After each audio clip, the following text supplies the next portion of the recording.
안녕하세요. 명신보감의 이명신입니다. 화제의 드라마 우리들의 블루스, 다양한 사회적 이슈를 드라마 안에 담아내 감동과 찬사를 받기도 하고 논란이 되어 도마 위에 오르기도 했습니다. 오늘은 지난 영상 영희편에 이어 우리들의 블루스 영주편 미성년자 임신과 출산 이슈에 대해 얘기해보고자 합니다. 우리들의 블루스 5화에서는 앙숙관계인 아버지들 사이에서 몰래 연애하다 임신하게 된 영주와 현의 이야기가 그려졌습니다. 서울대 의대를 꿈꾸는 전교 1등 제주소녀 영주는 성격은 다소 까칠하지만 자신을 진심으로 사랑하는 정연과 서로 사랑을 나눕니다. 임신 사실을 알게 된 영주는 일생일대의 위기를 맞이합니다. 수술을 말리는 정연에게 결정은 내가 해, 내 몸이야 라고 말하며 낙태를 하기 위해 산부인과를 찾아갑니다. 그러나 초음파 검사실에서 태아의 심장 소리를 들은 영주는 무섭다고 오열하며 병원을 나옵니다. 전교 1등 똑똑한 영주라도 임신은 18세 소녀가 감당하기 벅찬 현실입니다. 영주와 정연의 사랑 이야기에 많이 공감하고 눈물을 흘리는 시청자도 있었지만 불편한 기색을 드러내는 네티즌들도 많았습니다. 여성의 신체 자기 결정권에 대한 인식이 높아지고 있는데 드라마에서 청소년 임신 문제를 다루는 방식이 적절하지 않다는 것입니다. 미성년자의 임신과 출산이라는 무거운 주제를 제주도라는 아름다운 배경 속에서 사랑과 낭만, 청춘의 패기로 드라마가 미화하고 있으며 고등학생들에게 환상만 심어주고 있다는 것입니다. 미성년자여도 생기면 무조건 낳으라는 것이냐, 임신에 대한 죄책감과 책임감을 여성에게 씌우고 있다, 낙태에 관한 낡은 가치관을 드러냈다며 노희경 작가를 비판했습니다. 미성년자 임신이라는 무겁고 불편한 이슈를 드라마 소재로 꺼내든 것에는 지지를 보냅니다. 여타의 영화나 드라마에서 청소년 임신 문제를 너무 가볍거나 혹은 너무 자극적으로 담아 이슈의 진지함에 비해 고민은 너무 얕았습니다. 10대의 미성년자 임산부가 부딪힐 현실은 정말 차갑고 혹독한데도 말이죠. 이 드라마가 여타의 드라마와 다른 점이 몇 가지 있는데요. 먼저 낙태라는 말이 나오지 않습니다. 대신 임신 중단이라는 표현을 씁니다. 현이 영주에게 낙태할 거야가 아니라 정말 임신 중단할 거야 라고 묻습니다. 시래에 빠져있는 현에게 영주가 말하죠. 임신 중단하는 거지 인생 중단 아니야. 임신 중단 후에도 자신의 인생은 계속되어야 한다는 자기 주체성의 확고한 표현입니다. 이런 장면과 대사들 정말 획기적이지 않습니까? 또 하나 놀라운 장면이 등장하는데요. 영주의 임신 사실을 알게 된 학교에서 영주와 현이 담임선생님과 얘기를 나눕니다. 이때 현이 학생 인권 조례 내용을 언급합니다. 학생은 임신, 출산 등의 이유로 차별받지 않을 권리를 가진다. 와, 뉴스나 유튜브에서만 봤지 드라마에서 학생 인권 조례를 언급하는 건 처음 봤습니다. 하지만 영주가 아기의 심장 소리를 듣고 낙태 대신 출산을 결심한다는 설정은 다소 실망스러운 대목입니다. 결정은 내가 해, 내 몸이야. 신체의 자기 결정권에 대한 인식이 확고하고 임신 중단에 단호했던 영주가 아기를 낳기로 생각을 바꿨다면 납득 가능한 충분한 서사가 있어야 했습니다. 여성에게 임신에 대한 책임과 죄의식을 갖게 하고 갑자기 모성애를 갖다 붙입니다. 아기의 심장 소리를 듣는 순간 갑자기 모성애가 솟아오른 걸까요? 사실 영주는 무척 공포스러워했습니다. 저도 아이 둘을 낳은 경험이 있는데요. 산부인과에 가면 초음파로 아기가 움직이는 모습과 심장 소리를 들려줍니다. 처음 들었을 때 신기하다 이런 느낌이었지 거기서 모성애가 생기진 않았거든요.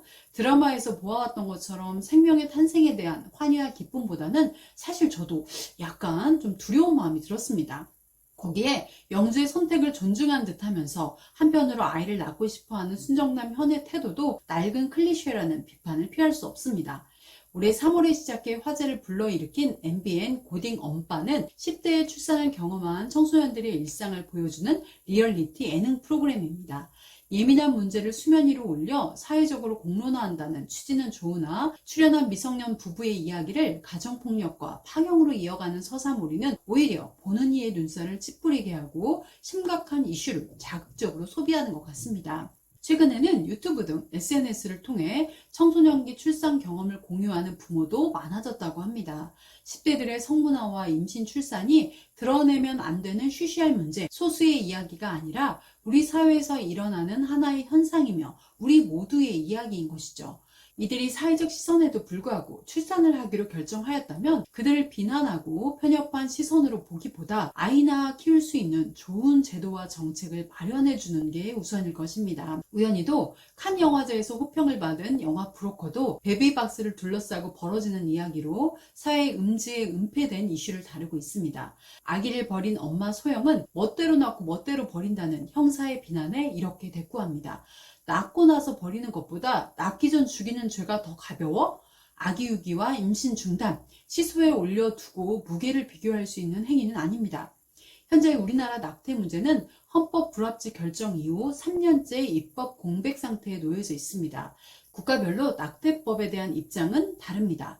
바티칸 시국, 몰타, 도미니카 공화국, 엘살바도르, 니카라과 5개 국가는 예외 없이 불법입니다. 필리핀, 말레이시아, 미얀마, 라오스 대부분의 이슬람 국가들은 임신부의 생명, 신체적, 정신적인 건강상의 이유를 제외하고 불법입니다. 경제적 이유가 있을 때 낙태를 허용하는 국가도 10여 개국이 있습니다. 일본, 대만, 인도, 영국, 핀란드 등이 그렇습니다. 독일, 프랑스, 스페인, 남아공, 미국, 대한민국 등 60여 개국은 임신부의 요청에 따른 낙태를 허용하거나 처벌하지 않습니다. 사후 피임약의 경우 전 세계적으로 의사 처방전이 필요 없는 일반 의약품으로 분류되고 있습니다. 미국, 캐나다 등에서는 18세 이상 성인이면 마트에서도 쉽게 구입할 수 있습니다.